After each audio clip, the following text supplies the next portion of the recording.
Hello and welcome to Rio Calling, taking over the feed from HIV the morning after for a few days. I'm here in Rio for the final day of the world's biggest HIV conference, AIDS 2026.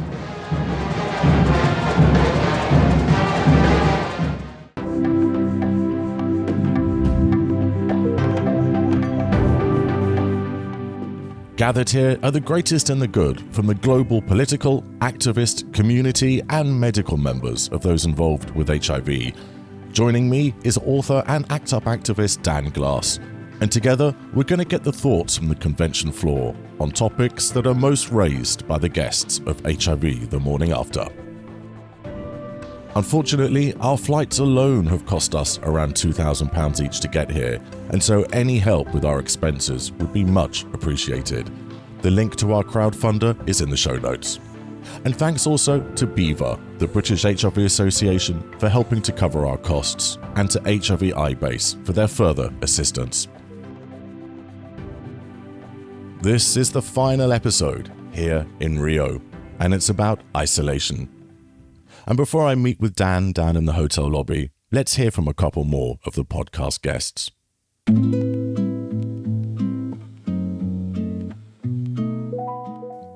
Jonathan Blake was diagnosed in October 1982, one of the first people in Britain. He speaks about the time just after his diagnosis. Well, it's windy. It's the only word I can express. It's like just everything is kind of knocked out of you, and it becomes a very lonely place. I feel like a modern day leper. I isolated myself. I didn't know, what to do, because I realized that I needed to be around people. So I would go off to the bars in the East End, but I would stand in the darkest corner. So I wanted to be with people. I wanted to be around people, but I didn't want to engage, because what am I going to do? Oh, hello, my name's Jonathan. I have this killer virus coursing through my veins. I mean, it's not exactly the best opening line, is it? Eli Fitzgerald is a trans man born with HIV, and he now works in peer support for young people living with the virus. The deep-rooted understanding of the systems that are held against us do not exist in those spaces, because they work so hard to ensure that you feel as loved as you can. And the one thing about HIV and how HIV is perceived in society is that we are othered, we are not to be loved. And to be surrounded by people who love you, not in spite of your HIV, but because of your HIV, gives you that solid foundation of trust, of connection. Links to their full episodes are in the show notes.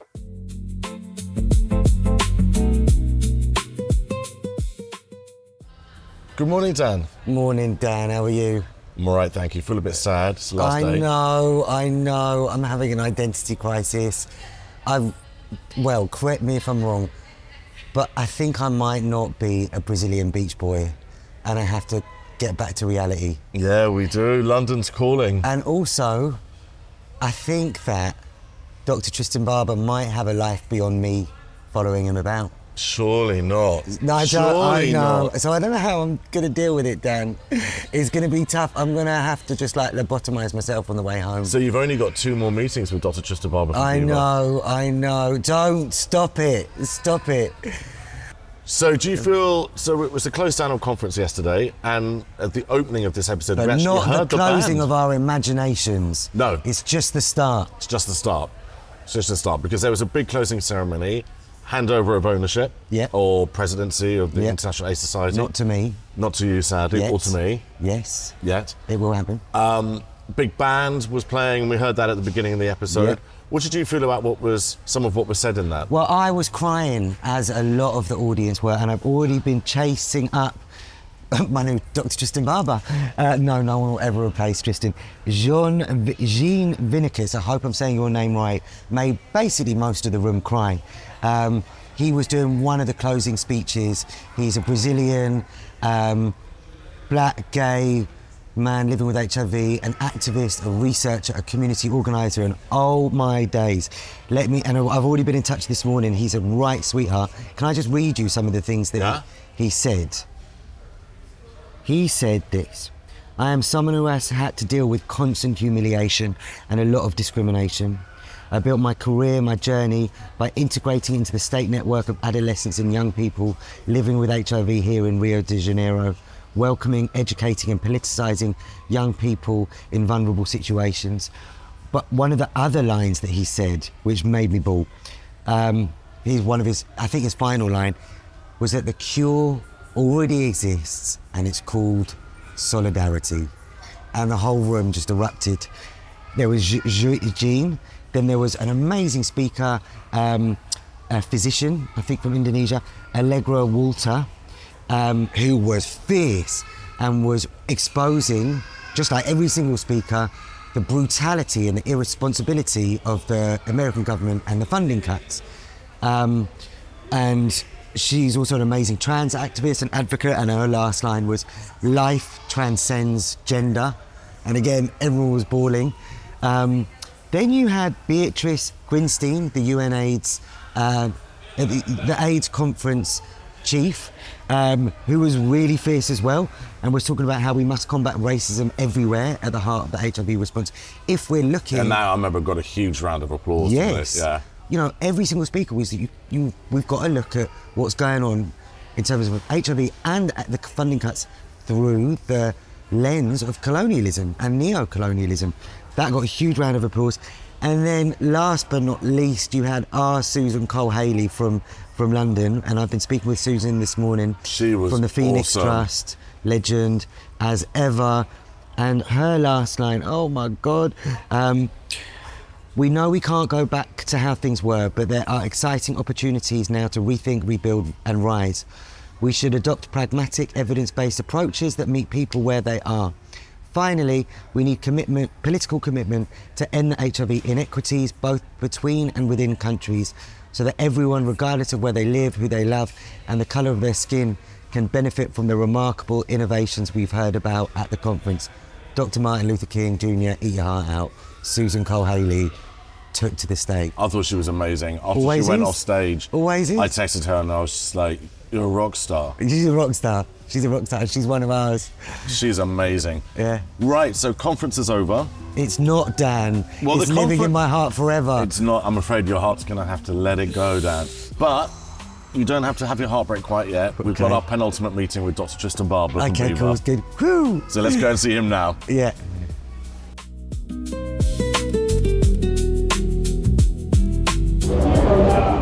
Oh, brilliant. Welcome back, Dr. Tristan Barber, Chair of BHIVA, the British HIV Association, for the final episode, episode 6, where we're going to be looking at isolation. Now, can you give us some of your key insights into the landscape when it comes to isolation? Isolation is a really interesting thing, I think, in the context of HIV, because some of it really intersects with stigma. And self-stigma, and the reasons people may feel isolated because they may feel they're not able to share their HIV diagnosis with someone else. And, you know, we've mentioned stigma and intersectionality on an earlier podcast, and I think that's really important when we think about isolation, because people may feel isolated because of many other protected characteristics they may not want to share with other people. They may be isolated because of the legal system in their country, which makes them criminalized. We also see, I think, with HIV, older people in particular feeling quite isolated, particularly those who are diagnosed in the 1980s, who may have lost friends, may have lost loved ones, may have been told to stop working, cash in their pensions, sell their house, do the bucket list. I saw 2 people in my clinic 3 weeks ago who were diagnosed in 1986. One of them was about to turn 70. I mean, he never expected to reach 40, let alone 70. So he feels incredibly isolated, and it can be really challenging to address that isolation because there aren't so many people around who still have that lived experience.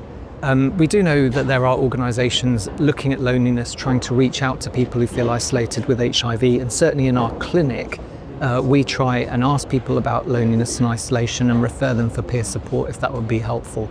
But I think it's a big challenge. There can be multiple factors that cause someone to feel isolated.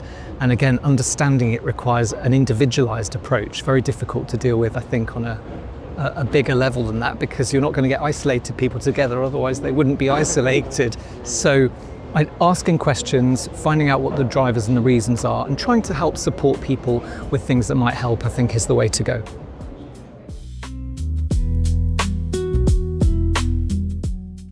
Hello, Christabel from Thorn Harbour and living close to Victoria. You will be speaking to so many fabulous, positive women at this conference, but the reality is that we still do so much in secrecy. Groups still need to be anonymous. People are still frightened to come to groups, to show their face, to come to peer events. We still live in so much shame. We're very much behind the fabulous, beautiful community that a lot of gay men are privileged to have. Not all of them do.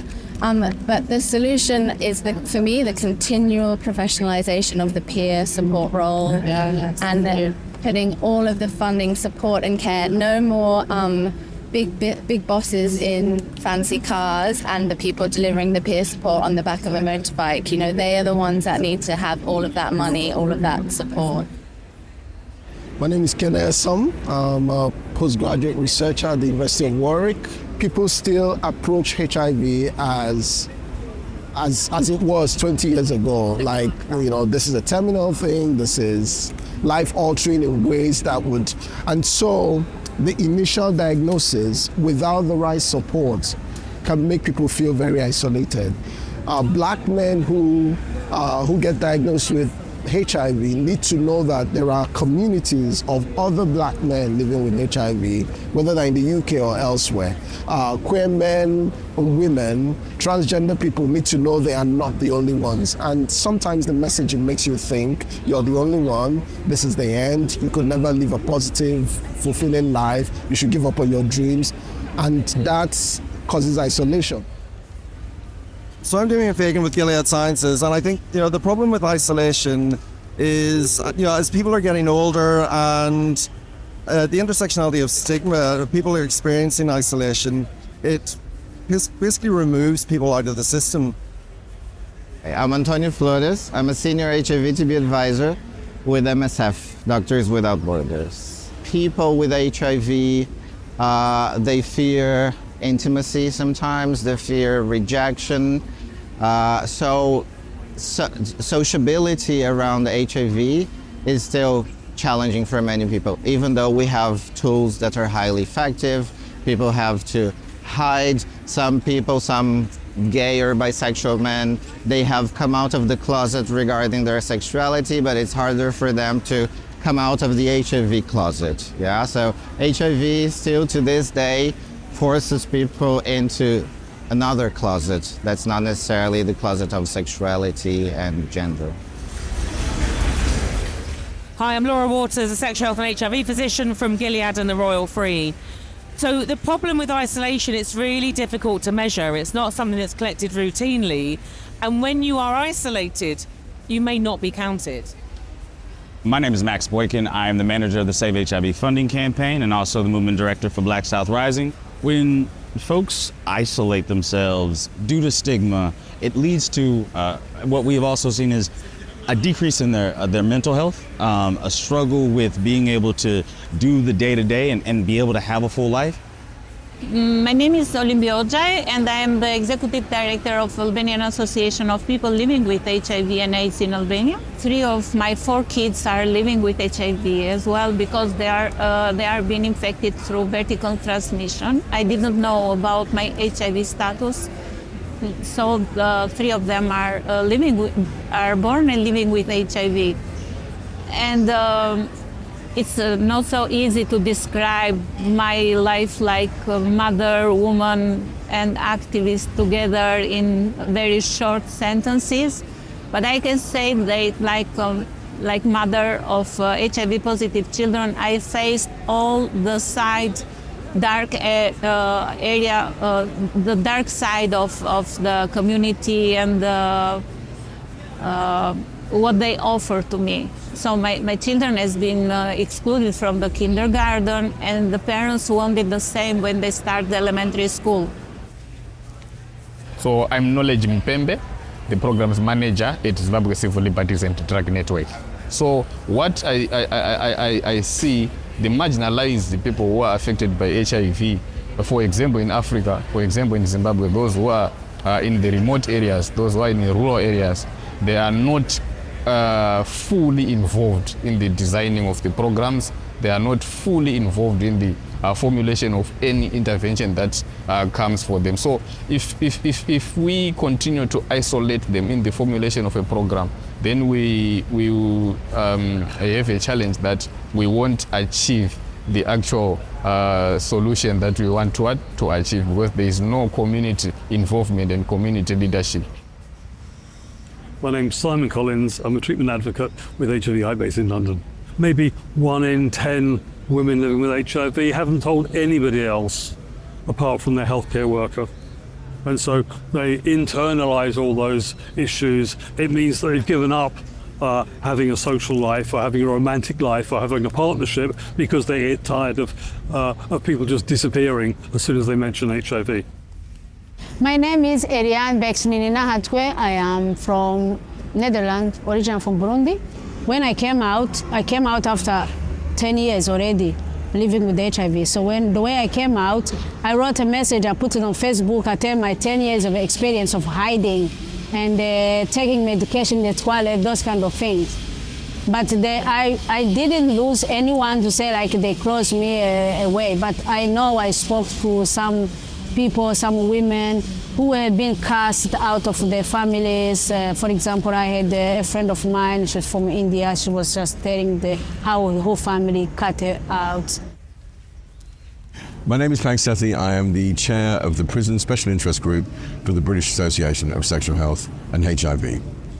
Yeah, listen, look, isolation is something that affects so many people, especially within prisons.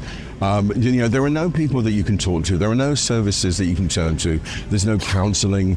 There are so few people that are out with their status that you can't go and have a chat. And even if there were, they're not necessarily on the same wing that you're on. So you're never going to get a chance to actually interact with them.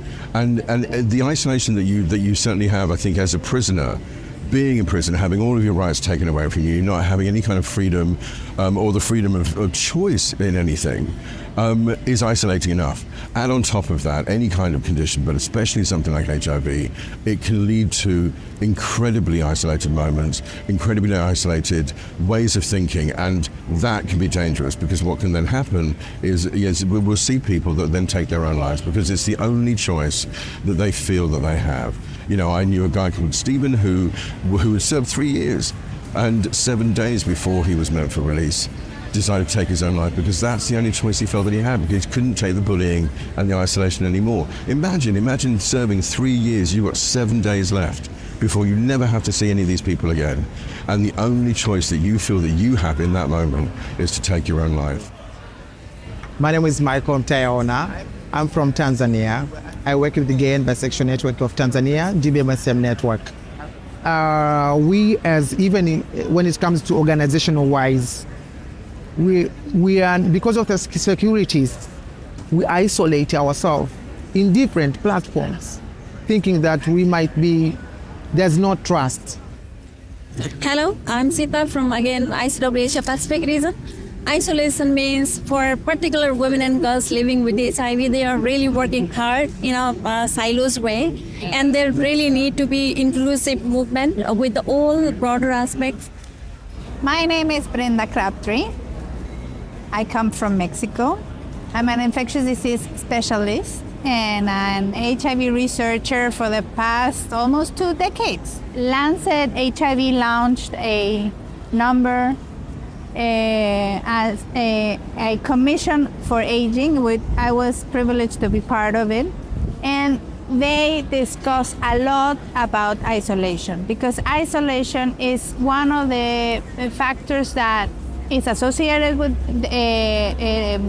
dementia or neurocognitive decline. depression, and many other mental health. And this can affect the adherence to treatment. My name is Derrick Mapp, and I'm from San Francisco, California. Social isolation, the biggest issue that I see that's happening is it's almost that it goes along with that saying that idle hands is the devil workshop. What I'm seeing with quite a number of folks is a fall into drug addictions that wasn't an issue before. Some sexual behaviors that wasn't an issue before. The failures to start to attend to appointments and other adherence things for their medication, but also just for care of self. So when people become isolated from community, it's hard to then argue about the types of coping mechanisms that are most available to them that alleviate just a couple of hours of that chronic isolation or oppressiveness that comes with it.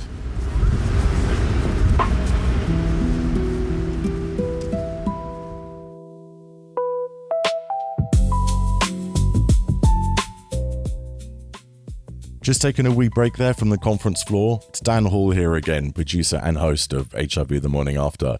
Remember, you can support our costs for Rio Calling by going to the crowdfunder. The link is in the show notes. We still have a lot of costs to cover, so anything that you can give would be much appreciated. And please do subscribe, rate and review these specials and the main podcast. You can do this within your podcast app. And if you like what you hear, do tell your friends and colleagues. I say this every time, but it really does make a difference. It shows the algorithm that this program is worth listening to, and the more people I can get to listen to it, the better. Because these are really important stories and important issues.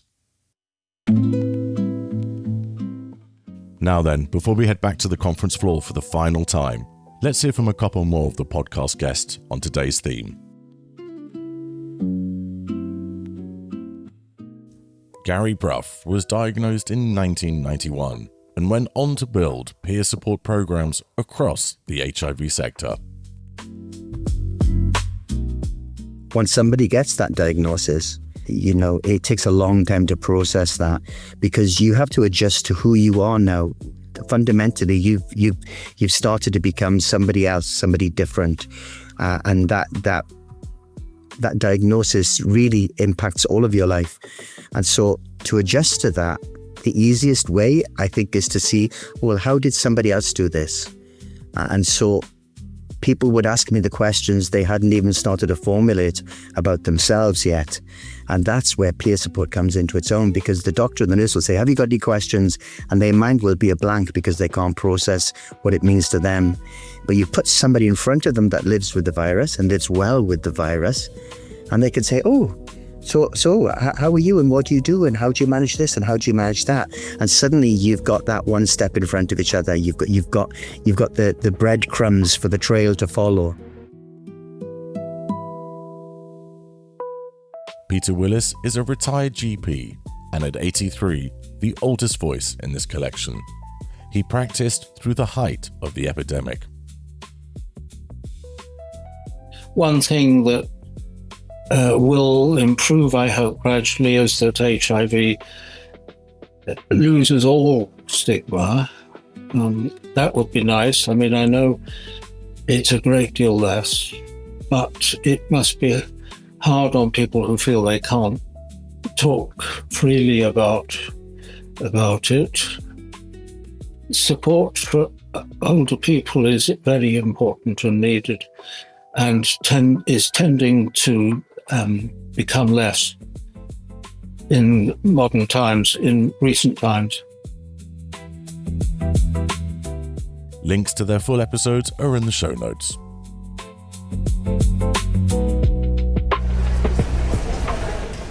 My name is Kene Esom. Just get the word out.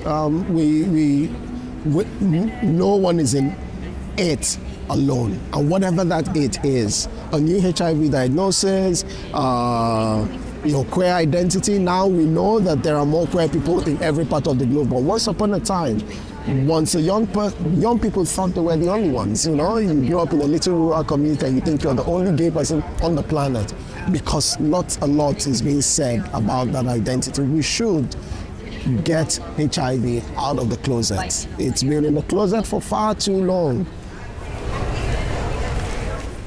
My name is Andrea Carolina Rojas, and I work with IFARMA Foundation and Pharmacists Without Borders Colombia.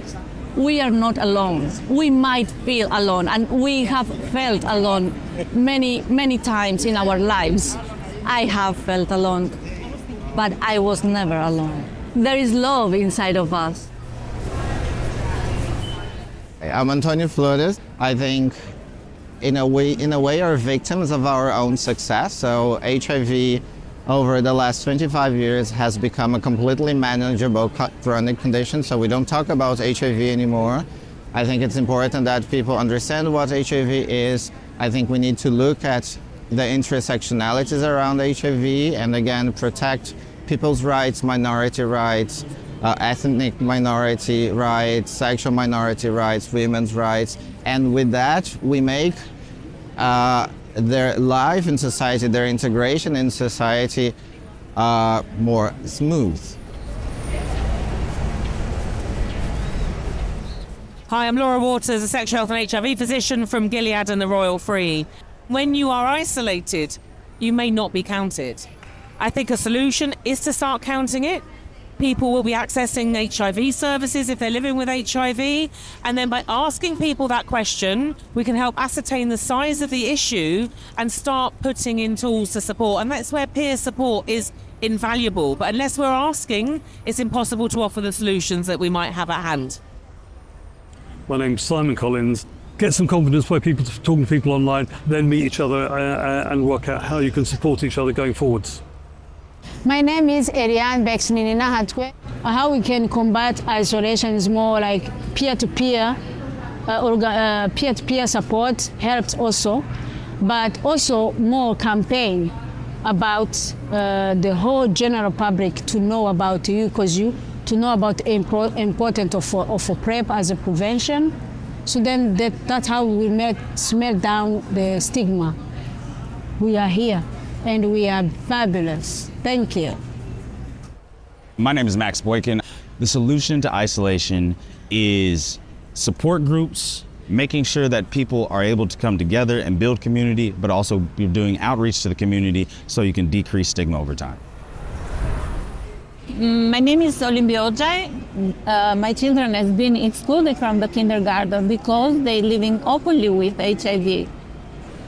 And their story has been the headline for 3 months in our newspapers, magazine, and on TV, because the parents wanted to exclude them from the school.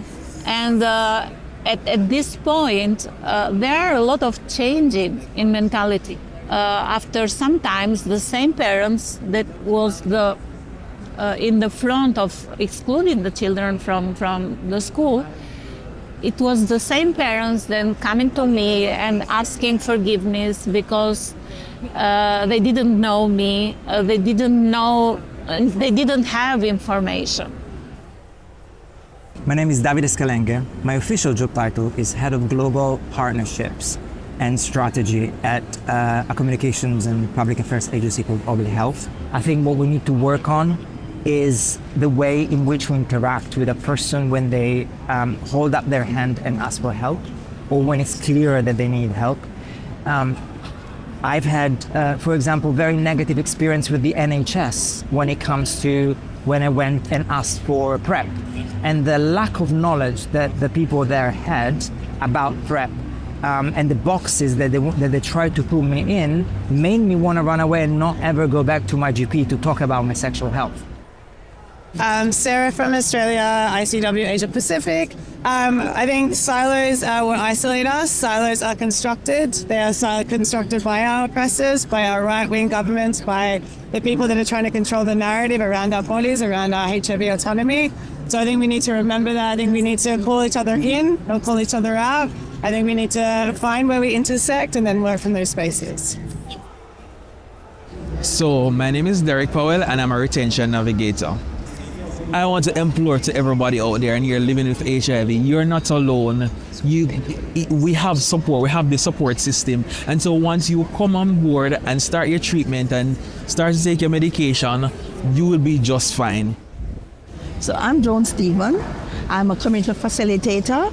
I am also a person living with HIV now for 25 years. The solution is not to isolate. Because if you isolate somebody, you're not going to get them out of that. It is like you lock them in a room with no air, so they can't breathe. So why isolate? If you isolate persons, you're not give them no perspective. It's as if you're done with them. So they must be out in the open, no isolation. I don't believe in that part of it. Yeah.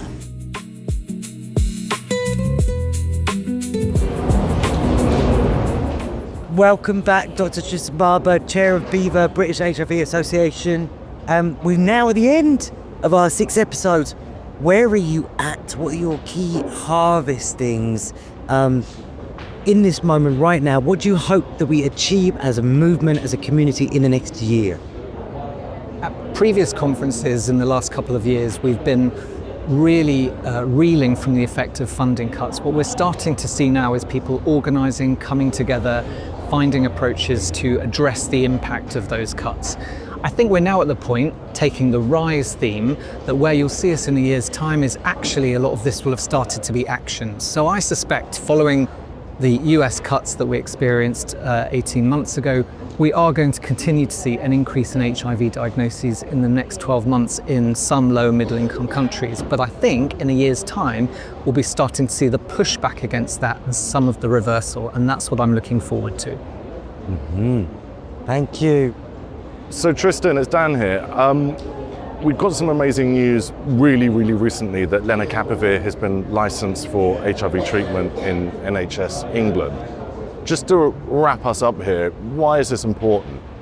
It's tremendously important because lenacapavir is a drug from a new class of HIV drugs. This means that people who've developed resistance to previous classes of HIV treatment will be able to receive a completely new class of drug, and they may have had very limited treatment options before. It's also a drug that can be injected under the skin twice a year, so people don't have to take a daily pill, and we know that some people struggle with daily oral therapy. No HIV drug works on its own, so it needs to be combined with other treatment, but it can also be combined with other injectable drugs for people who can't take tablets. There are a handful of people, maybe about 30 or so, we're not quite sure, but in England who have very limited HIV treatment options. Some of them have a very limited life expectancy because their HIV isn't successfully treated. And we know that this group of people are going to have their lives changed, potentially saved, by access to lenacapavir for treatment. So it is a fantastic development, and I'm very grateful that this has now been commissioned by NHS England, and we hope that other countries will follow suit. Wonderful. Dr. Tristan Barber, Chair of BHIVA, thank you so much for joining us for all 6 of these episodes, and also a huge thank you to BHIVA as well for part funding us on this amazing and inspiring trip to Rio. Thank you. Thank you. So Dan, it really is the end. We're coming towards the end of our final episode. Yeah. We've just come from seeing Dr. Tristan Barber from Dr. BHIVA. Tristan Barber. How's your heart there? Are you feeling heart, okay that it was the last meeting with him at conference? You know, it's been a lifelong quest dealing with my abandonment issues. And I'm there, I'm 42 now, and I've got a grip. And actually, I know that everyone who we've met, we're going to stay connected. We are going to stay connected. And really, after a few days break where I stare into my lover's eyes, hold my friend's hands, eat not fantastic breakfast like we've been having every day, and do very simple things and catch up with EastEnders, I'm going to get back on the case.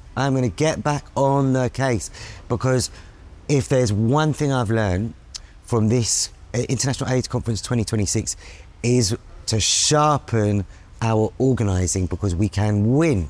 We can win. Yes, we have faced devastating blows in the last 2 years with the funding cuts, but we felt devastating blows before, and so I'm going to get even more organised than ever. So watch out, and I've got some real ideas. You know, with the question that you were asking, is that what do we want to have achieved by the next conference in 2 years' time? Yeah, 2 years. I have been thinking, and I've already been booking venues for mass trainings.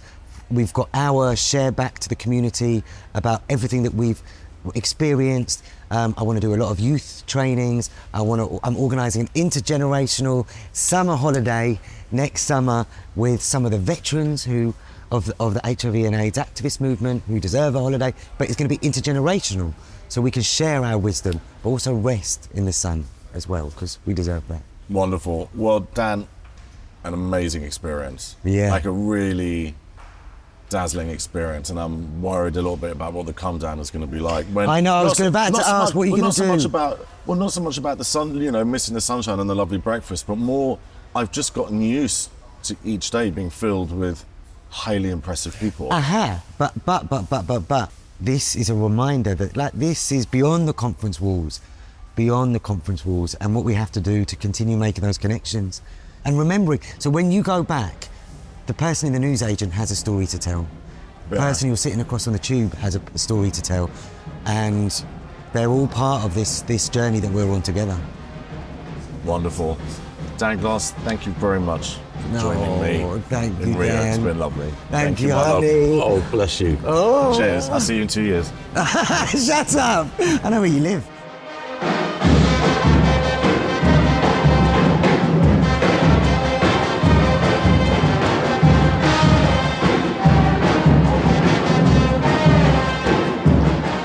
Many thanks for listening to Rio Calling, temporarily taking over the feed from HIV the morning after. And as this is the final episode, I'd like to say an extra thanks to all the many people that Dan Glass and I stopped on the conference floor and asked to take part. Everybody was rushing off to go to something else because there was so much to do. So we hugely appreciated those who stopped and gave us their time.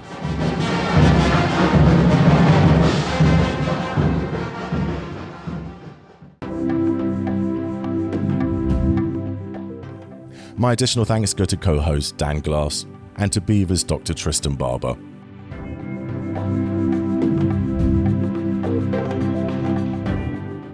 Pauline Nidu at UnstoppableMonsters.com composed the theme tune. And additional thanks go to BHIVA, to HIV iBase, and to Murray Lang.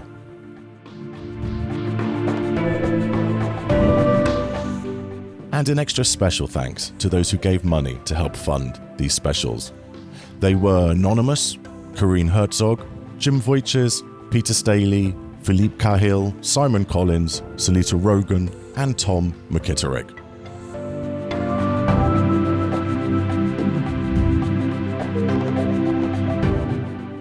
Please remember to challenge HIV stigma wherever you find it, because if you don't, you're part of the problem.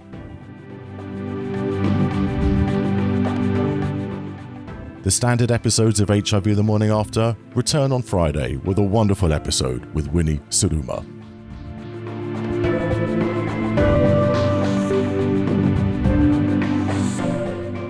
And for the last time, this is Rio Calling.